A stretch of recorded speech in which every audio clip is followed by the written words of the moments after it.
Hi everybody and welcome back to my channel. My name's Leora and I make videos on here about reading, writing and sometimes other stuff as well. And today I am here again with another recent reads. I was looking through my Goodreads and I was like, oh my god, it's literally almost 2 months ago I've talked about everything that I've been reading and the books that I've been enjoying, so it was definitely time to do one of these again on the channel. I feel like I used to be really regular with wrap-ups and stuff, and now I'm just always like, oh my god, I need to tell the people what I've been reading. I forgot to tell the people. And I do really love sharing my reads. It's really become a part of the reading process for me. So I'm very excited to talk to you today about everything. Okay, so let's start way back in February when me and Nina read The Lifestyle by Taylor Hahn. I'm not entirely sure if I've discussed this book on the channel beyond like maybe in a reading vlog. I'm not entirely sure what happened to this book. Nina read this in February of last year and I had it lying around on my shelves for months and months, and well, I mean literally a whole year, and they had annotated it while reading it, and I knew I had to pick it up at some point and also read it, and I really wanted to read it, but it kept just not happening. And then by the time I read it, it was a year later, but I did finally read it. This is a modern day Emma retelling, you know, Emma from Jane Austen, so it's very much a girl that's trying to meddle in other people's lives. Our main girl is called Georgina, I think, or Georgia. She has like this perfect life, perfect lifestyle, perfect boyfriend. But then one day she comes to the office and she discovers that her boyfriend is cheating on her with like his assistant, and it's very typical. And she's like, I know what will solve this all. We should become swingers. From the get-go, both me and Nina were very skeptical of this entire plan. Like, how was becoming swingers gonna save these people? It was not entirely clear, and just a lot more drama ensued. So this book was a hot mess, to be honest, but I did really enjoy it just because it was so funny, and I think Nina definitely attributed to that just by being very, very funny in the sidelines. Love annotating and reading books together, so I had a great time with this, but it wasn't really a favorite. I gave it 2 stars.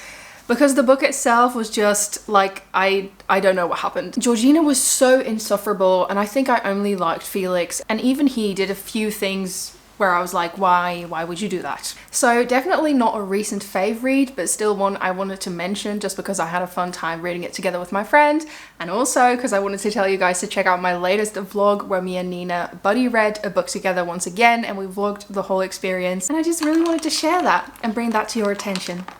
Next up on my list is The Reappearance of Rachel Price by Holly Jackson. I was really looking forward to this book because I loved Holly Jackson's other series. They are just the perfect books to pick up when you're a little bit in that slump and you kind of want something that will pick you up and that will be quick and entertaining and very like on the edge of your seat. And Holly Jackson is so good at that type of book. We follow Belle, who has had kind of a strange life. Her mother vanished when she was just a little baby.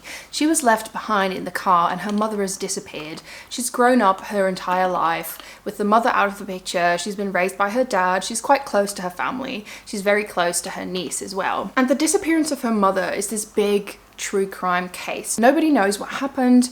Nobody knows where she's gone, whether she's still alive. Everybody has like theories. This documentary crew comes into town filming Belle's life and her family and sort of turning her world upside down. Her dad has agreed to this because they are kind of in a financial trouble situation. Belle has to do a lot of interviews. Her family does a lot of interviews as well, but she was the only witness, so she's kind of a key point to the story. And then something happened that nobody saw coming except us, because we know the title of the book, and that is that Rachel Price, who has so mysteriously disappeared 16 years ago, reappears. So it's no longer a disappearance, it's now a reappearance. I think this true crime mystery thriller is perfect if you are really interested in something that is fast-paced, a little bit scary, and keeps turning itself upside down. I really enjoyed Belle as a main character. She is so determined to find out what happened. She is so on top of it. She needs to know what's going on. I think her connection to her family and her niece in particular was really beautiful too. And I just always seem to really enjoy the main heroines of these stories, especially when Holly Jackson writes them. I just like them even if they commit a lot of wrongs. Like usually there's always this point where you're willing to stick with a character and willing to be like, okay, I can see that decision. But somehow even with Holly Jackson's characters, when they do things that are like maybe not the best decision, I'm still kind of there for them. I'm like, yeah, I see that, I support you. And for me, a book can be much more fun if I'm still rooting for the main character. It definitely depends on the kind of story, but for this one, it really worked. And I gave it 5 stars because I was so involved and I needed to know what had happened. I think I literally stayed up. I remember reading on the metro, reading on the bus. I was reading the whole time because I had to know. Later on, I finished The 7-Year Slip by Ashley Poston. This was kind of a mixed bag for me. I loved The Dead Romantics by Ashley Poston. I think I've raved about that book so much on this channel. You guys have all heard it by now. I really enjoyed that one. But this one, I wasn't really sure what I thought. When I went into it, I was like, okay, this has everything I love. It has time travel. It's supposed to be romantic. It's a rom-com. Everybody says it's really funny. Even for me, it was a bit on the overly sweet side sometimes where I was like, oh my God, seriously? But I do have to say, I loved the whole time travel aspect of it. And I think it's really funny that Ashley Poston keeps writing books about characters that are kind of unable to be together because one of them is slightly not corporeal. I think that's such a specific niche to write in. And I'm like, yeah, Ashley Poston, give us another non-corporeal boyfriend. In the other book, it's a ghost, and in this book, it's a time loop. So there's this magical apartment and an overworked book publicist named Clementine. She moves into this apartment where her aunt used to live before. She was really close with her aunt and she has sadly passed away. So she's really dealing with a lot of feelings and a lot of grief. The apartment can sort of throw you back into the past, and in the past she meets a really special guy that was living in the apartment at that time, and they kind of form a special something. There's definitely sparks flying, but it's like star-crossed lovers because how are they ever supposed to be together? She doesn't even know where he is in her present, and he wouldn't know her in her present because he's like 7 years in the past, so it's a whole difficult thing. This book was super witty. I thought some of the lines were beautiful, some of the writing was really lovely as well. I think it's definitely one for the romanticizing life kind of girlies out there, but at the same time there were definitely points, like I mentioned earlier, where I was like, oh my God, that is too far even for me. Like, this is so sweet that it's almost stinging right now. I don't know, it was the writing sometimes that hit me in a way that didn't happen in The Dead Romantics, where it just felt like we were pushing it too far. And I think especially in the first bit this happened to me, and maybe it's just because the couple is kind of insta-lovey, and then when the book went on I started to enjoy it more because I felt like their connection was logical more so. I was like, yeah, it makes sense that they like each other now, where earlier I was kind of a bit like, yeah, okay. Nonetheless, still really enjoyed this, and I think a perfect read to read outside in the sunshine with a nice little iced beverage during the summer or the spring this season, so I do recommend it. Then another book I read and majorly enjoyed is The Safekeep by Yael van der Woude, who's my old writing teacher. I was so excited to read her debut novel. I really hope it's going to do really well when it releases. I got an ARC, so thank you so much to Yael. It is so special to read the work of somebody who's influenced your own writing so much. It just fills me with pride and joy and happiness. The book did not fill me with happiness, I mean kind of, but it also filled me with sadness, deep, profound sadness. So this book is set during the summer of 1961 in the Netherlands, and we follow Isabel, who lives this kind of sheltered life. She kind of hides herself away in this house, which is her family home. And straight from the get-go, you can tell she's kind of lonely, or she seems lonely. The only true social contacts she has are her siblings, and her brother Louis brings home yet another girlfriend named Eva, and Isabel is kind of not pleased about it. She's like, why is she here? Why do I have to meet her? And then Louis is like, I'm dropping Ava off at the house and I'm going off, and you can deal with her now. She's there to stay for the season, and Isabel has to deal with this sort of unwarranted, very unwanted guest from her side, and she kind of follows Ava around. She doesn't really trust her. There's something like seems off to her. She's kind of paranoid, and then that paranoia sort of evolves, and it starts to seep and turn into maybe something else. Maybe something like tension or a romantic thing, and it's all very confusing. Isabel's paranoia gives way to infatuation, leading to a discovery that unravels all that Isabel has ever known. The war might not be well and truly over after all, and neither Eva nor the house in which they live are what they seem. Well said, blurb of the book. I really enjoyed this. I thought it was beautifully done. I never saw it coming. I think I should have seen it coming, the things happening in this book, but I was so invested in the romance and in like the two characters that I didn't really think about the fact that there was also going to be a plot. I was just like, whoa!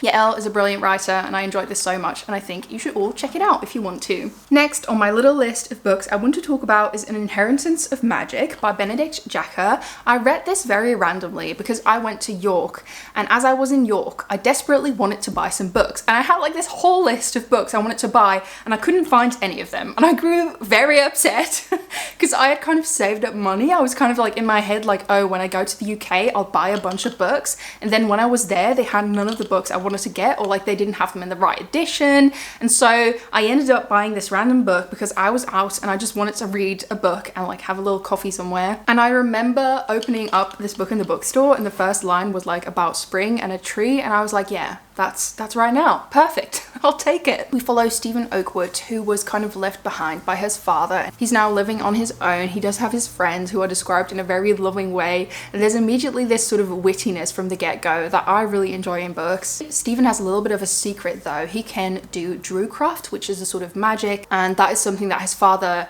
left him and taught him, so it's very special to him. He does share it with his friends, but they kind of don't understand it's proper magic. They're like, oh yeah, you do like that kind of weird spiritual thing, we don't know what's going on. But he's like actually doing magic and like crafting magic. I really enjoyed the magic system in this. It feels very alchemy-esque, especially the crafting and the creating and the using of the energies. And as Stephen starts experimenting with new things with magic, he gets thrown into this really dangerous world of rich and powerful people that he seems to be a part of somehow, interconnected through his family. He learns more and more about this hidden magical world of Drucraft because he knew Drucraft existed, but he was never really connected to the magical world. And there's like magical dynasties, secret societies, and all these things that I really enjoy in books. I read this over a few days. It was really engrossing and I didn't really want to stop reading. I think particularly the action scenes were really well done, and I think coming from me that is such a big compliment because I don't really always enjoy action scenes. I usually love the more calm situations within the books where we can like relax and settle into the world, but with this one the action was so well done and kept like propelling the whole thing forward, so I really loved that. And I'm also really happy to have found a new urban fantasy series I really enjoy because it's really been a while since I've read some urban fantasy I connected to and I really enjoyed, so I'm very happy about that and I'm excited to read the next one in this series when it comes out. Next up on my list is a graphic novel series I've recently gotten into, and that is The Last Session. I have read 2 issues so far, so I'm not really that far in, but I did want to mention it just because I really loved those 2 issues that I've read already. I think the way this novel combines cozy fantasy with the real world is so cute. We follow a group of friends who are kind of going to the typical trials and tribulations of being a 20-something getting to be like a real adult for the first time, and they are very close, especially when they play Dungeons and Dragons together, or as it's called in this series, Dice and Death Traps, which just, that kept making me giggle whilst reading these. They all play it together, they all have their own characters, it's a very special thing they do together, they have been doing since high school. And then one of the characters brings his girlfriend to join the group, and even though this was discussed, it still sort of turns the whole dynamic and the way everybody interacts with each other upside down, and they kind of have to deal with this new reality and like things changing as they grow older and grow up. And when we're not reading about their lives, we switch to the cozy fantasy world where they play their game. So that is sort of the connection between the fantasy part and the real world part, and I really enjoyed that, especially being in the cozy fantasy world and sort of seeing the parallels to the real world. I think the graphic novel is also a really fun form, like to do it this way. The colors are beautiful, the illustrations are beautiful, I think, and especially like the taverns and little buildings that you see. Oh, my favorite. I highly recommend this series. I really enjoyed it and I can't wait to read more. Then I have to give this book a shout out because it was so good and I've been obsessed with it. It's still all I can think about even though I've finished it a good while ago now, and that is The Will of the Many by James Islington. I made a whole entire reading vlog about this, which is a 24-hour reading vlog, but if you haven't seen that yet, I go into a bit more detail, I think maybe than I'll do now in that vlog, so you can definitely check that out. This was so good. Oh my god, it was everything I could have ever wanted from a complicated fantasy that touches upon lots of political intrigue, lots of real world critique, at the same time an incredible magic system, so many twists and turns that I could have never seen coming, incredible characters. I grew so attached to literally every character in this. this. And then the magic system, I can keep talking about the magic system. I think it was so well done. It was so interesting. Also love that this story was set in the Roman Empire, or like a Roman Empire inspired world, rather than once again a medieval fantasy. So it's not the Roman Empire, it's the hierarchy, and they've kind of taken over the world. We follow Telemus, who is an orphan, and he lives a rather difficult life, but he didn't always live a difficult life because he used to be a prince, but his country also got taken over by the hierarchy. And in this system, everybody cedes a bit of their will to somebody above them. It's a really weird pyramid scheme where only a very few at the top are very powerful, both mentally and physically, because they get will power from other people. But they also use will to power the world, to power sort of electricity and like other infrastructure kind of things. Telemus gets to go to the Canon Academy, where he is sort of infiltrating to solve a murder, but of course he also has some things he has to do himself. And then there's his Patreon that has gotten him in there, that also has an ulterior motive. This is full of intrigue. It is so well done. You can't trust anyone, and there is so many twists and turns that you will never see coming. This book had me cry, this book had me gasping, this book had me with my mouth open half the time. It was so good. Highly recommend. I am so excited for the next one to get out. And also, if you have read it, I am still confused by the ending. I had to look up Reddit threads to be able to understand what was going on. I was so confused. I was like, what is going on? What do you mean? So that was really wild. But yeah, I'm so excited to read the next book in this. I'm so hyped. After I finished The Will of the Many, I was like, oh my god, what will I read now? I feel empty inside and I don't know what to do. And that is when I picked up Gwen and Us Are Not in Love by Lex Croucher. This had been on my TBR for a while. I think what really drew me in was somebody saying that it was like Arthurian legend mixed with Heartstopper, and I was like, anything that is compared to Heartstopper, I will read it because I love Heartstopper. So Gwendolyn is a princess and she's betrothed to Arthur, and they hate each other. They have always had a rivalry. They've never liked each other, and every royal event they had to attend, every like high society thing they had to go to, they were like undermining each other, fighting, pulling pranks, doing other stuff that was not really great. And then as their actual marriage comes closer and closer, they both discover from each other that they are queer. So Arthur is into boys and Gwen is actually into girls. And they form this really strange alliance where they promise to keep each other secret and also help each other a bit. And this book was just, I don't know, it was a lot of things. At certain terms, it was very cozy. I did really enjoy the medieval setting. I know I just said I was happy to read a fantasy that was not in a medieval setting, but then in this one, I think I enjoyed it because it feels classic in a way. And then this story does offer a new element. I think both Gwen and Arthur as a character are very lovely, and the sort of characters that you quickly loan your heart out to. You're like, oh, I really hope things work out for you. I think for me, especially with Gwen, because she is so shy and she kind of doesn't want to stand up for herself or speak up, and she's kind of scared to tell people what she thinks. She's scared to make a move, and that was just also relatable. And I loved them pushing each other and helping each other out. I do feel the end of this book was kind of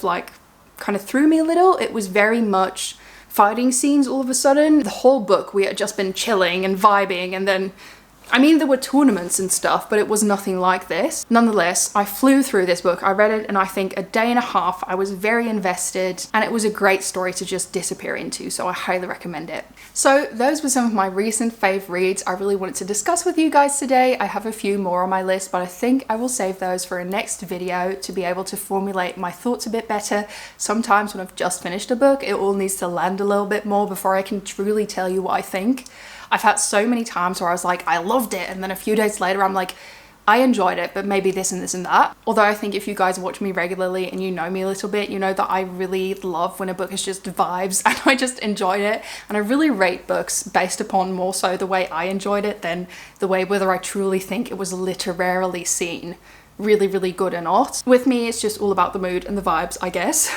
Anyway, I really hope you guys enjoyed this video, you had a good time watching it. Let me know in the comments down below what were some of your recent favorite reads. I would love to hear. If you don't know what to comment, leave me a nice fantasy themed emoji. I will see what you guys come up with. And if you want, I would really appreciate if you could check out my web shop. I've recently uploaded some new products that I'm really, really proud of, and the web shop helps me stay afloat and helps me to be able to keep creating content on here for you guys and for me, because I love doing it.